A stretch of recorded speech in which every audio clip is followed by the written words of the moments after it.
अस्सलामु अलैकुम वरहमतुल्लाहि वबरकातुहु। अल्हम्दुलिल्लाहि रब्बिल आलमीन, सलातु वस्सलामु अला सय्यिदिल मुरसलीन व अला आलिहि व सहाबिहि अजमाइन। बांग्लादेश जमात इस्लामीर उद्योगे गत 15 सेप्टेम्बर सांबादिक सम्मेलने घोषित 3 दिन व्यापी कर्मसूचिर प्रथम कर्मसूची ढाका महानगरीर उद्योगे आजकेर এই বাইতুল মোকাররমের दक्षिण गेटे विशाल जनसमावेशेर संग्रामी सभापति ढाका महानगरी दक्षिणेर संग्रामी आमिर जननेता नुरुल इस्लाम बुलबुल।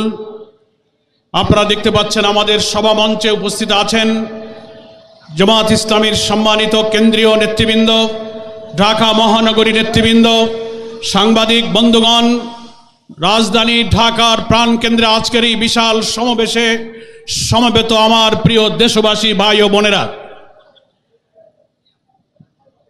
आजकेर कर्मसूचिते जेहेतु विक्षोभ मिছিল আছে तार पूर्वेर এই समावेश অতি সংক্ষেপে আমরা দু চারটি কথা আপনাদের খেদমতে পেশ করছি।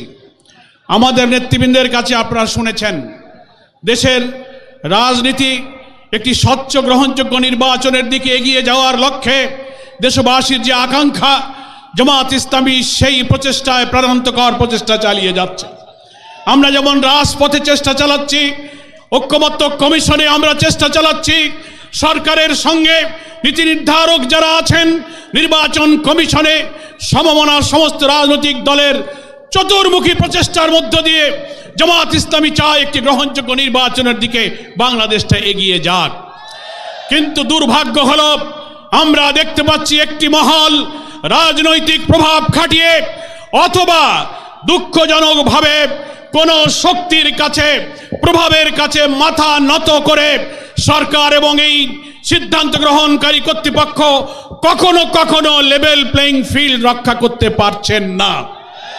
আমরা দাবি করেছি জুলাই সনদের আইনি ভিত্তি দিয়ে তার ভিত্তিতেই আগামী নির্বাচন হতে হবে।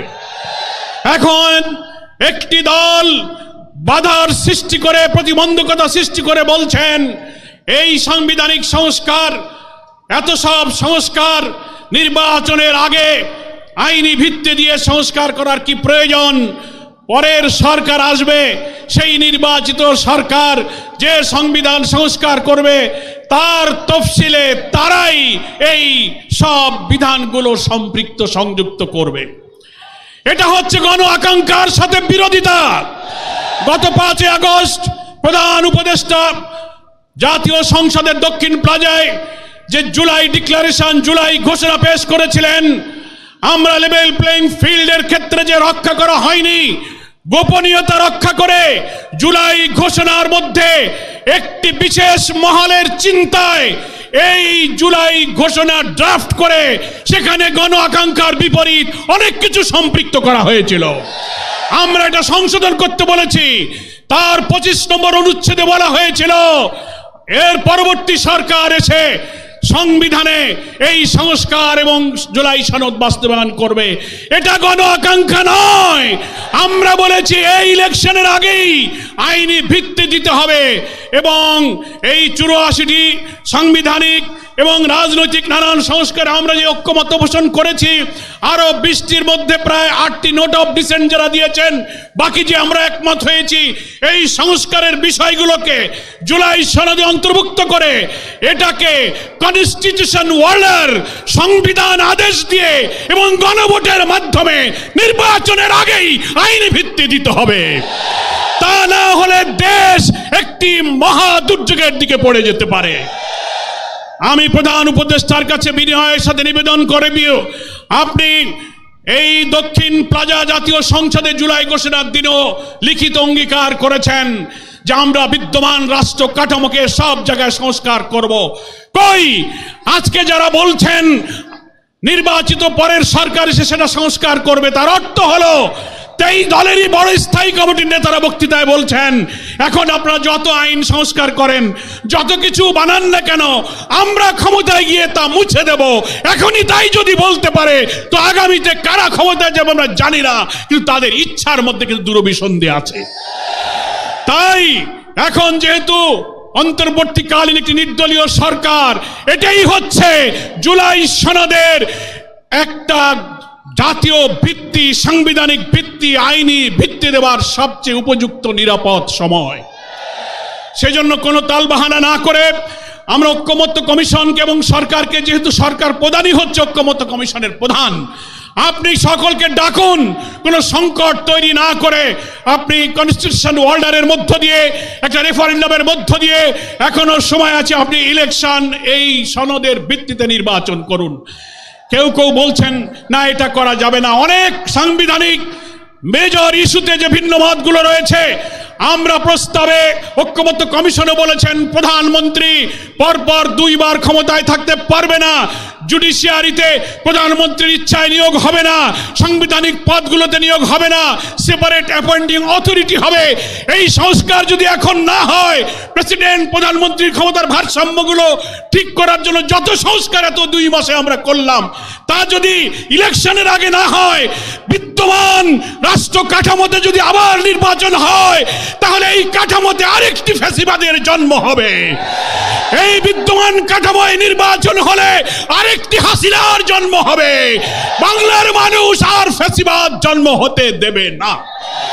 সেই জন্য লেভেল প্লেইং ফিল্ড আপনারা মেনটেন করতে পারছেন না। জুলাই সনদের আইনি ভিত্তি দিন, কনস্টিটিউশন অর্ডার জারি করুন, গণভোট দিন, ফ্যাসিবাদের দোসরদের রাজনীতি অকার্যকর করে তাদের কার্যক্রম স্থগিত করুন। এবং আপনারা নির্বাচনের পূর্বে প্রতিশ্রুতি দিয়েছিলেন ঘৃণ্য মানবতা বিরোধী অপরাধীদেরকে দৃশ্যমান বিচার এই নির্বাচনের আগেই জাতির সামনে দেখাতে হবে।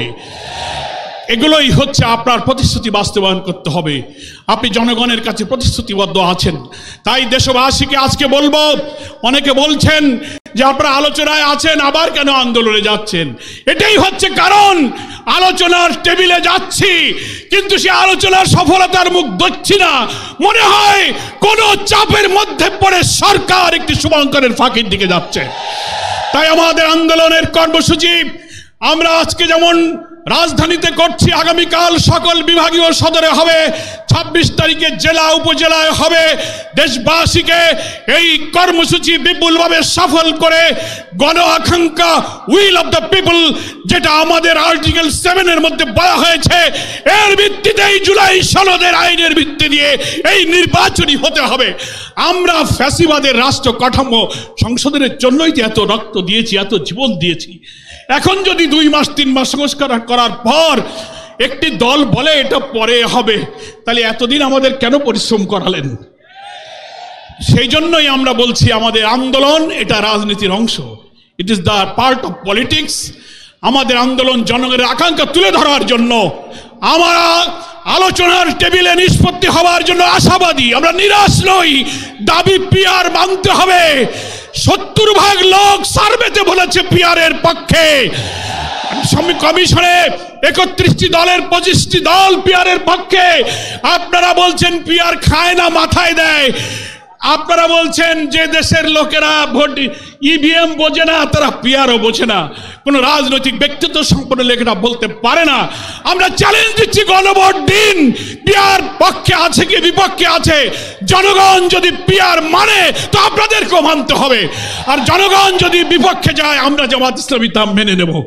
কিন্তু কেন আপনারা গণভোটকে ভয় পাচ্ছেন? ভয় পাচ্ছেন কেন? পিআরের মধ্য দিয়ে যদি সকলের অংশীদারিত্বের ভিত্তিতে বেশি শক্তি, কালো টাকা মুক্ত কোয়ালিটি পার্লামেন্ট হয়ে একটি সুন্দর সরকার গঠন হয়, তাহলে যারা কর্তৃত্ববাদী সরকার ব্রুট মেজরিটি নিয়ে আরেকটি ফ্যাসিবাদী হয়ে উঠতে পারবে না, তারাই পিআরকে ঠেকাতে চায়।